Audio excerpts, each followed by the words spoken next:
Hey everybody, it's John Broadwell, and I'm getting ready for the April 11th, 2022 Kickstarter launch of the Serial Wombat 18AB chip. There's a link to the Kickstarter campaign. Even though it isn't launched yet, you can follow it. If you're interested in the Serial Wombat 18AB, I would highly recommend that you get on Kickstarter and follow and then back it that way. I have a good number, but not an infinite number of chips. And if I sell out because of the microcontroller shortage, it's not 100% sure how long it'll take me before I get the next ones. So it may be quite a while if the Kickstarter campaign goes well before these actually show up on Amazon. One of the things that I'm really excited about with the Serial Wombat 18AB project is that in addition to the chips, the kits that we send are going to have a printed circuit board that's designed to cover most of the common use cases. I'd like to show you, I'm on version 2 of it right now. I'd like to show you what I've done so far, and I'd like to get your feedback so that we can try and do as much of what you'd like to see in the product as possible. Because please be brutally honest in the comments below. I really appreciate your constructive criticism because I really want to try to make this the best board as possible for the users to make something that you want to use that will facilitate your projects with the minimum amount of fuss and the most amount of fun. At this point, I haven't put in a production order and we'll be fulfilling in May and June, so there's still time to make some changes if there's good advice that our users have to give me that I can integrate.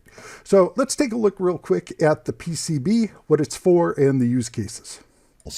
One is you can use the Serial Wombat 18AB chip by itself in a breadboard, which is what you've seen in most of the other YouTube videos.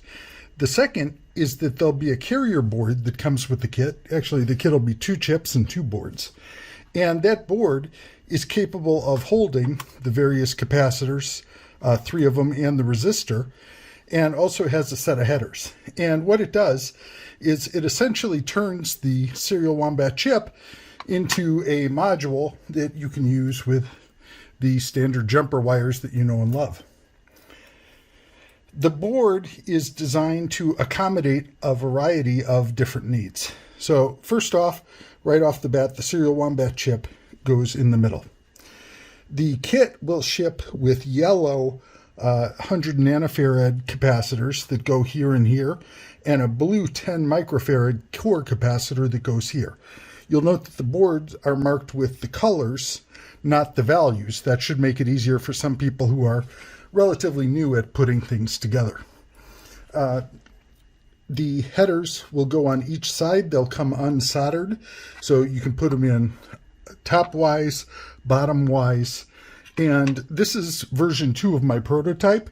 Version 3 is on the way. It's going to go from 12 to 15 pins on each side because it's much easier to get 15-pin female headers or stackable headers than it is 12s. 12s, it turns out, are fairly unusual.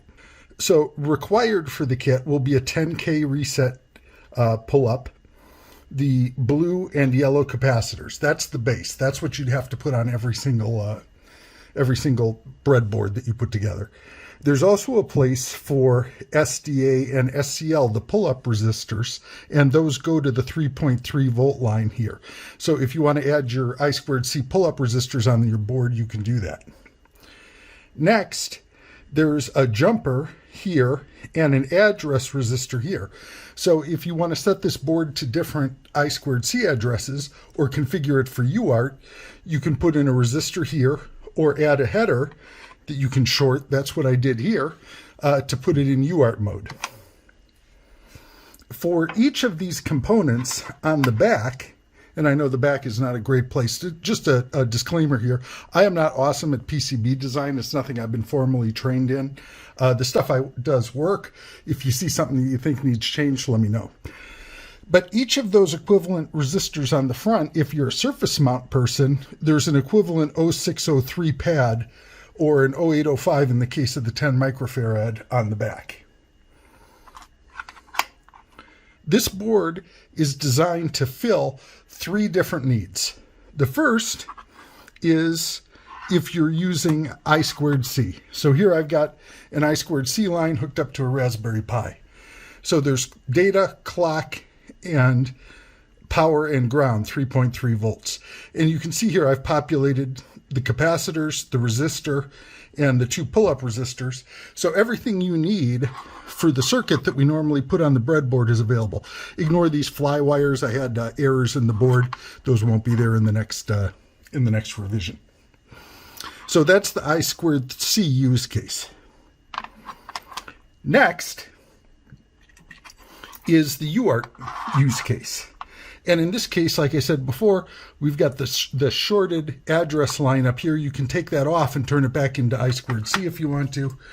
And this is designed so that it takes a standard FTDI style USB to serial adapter.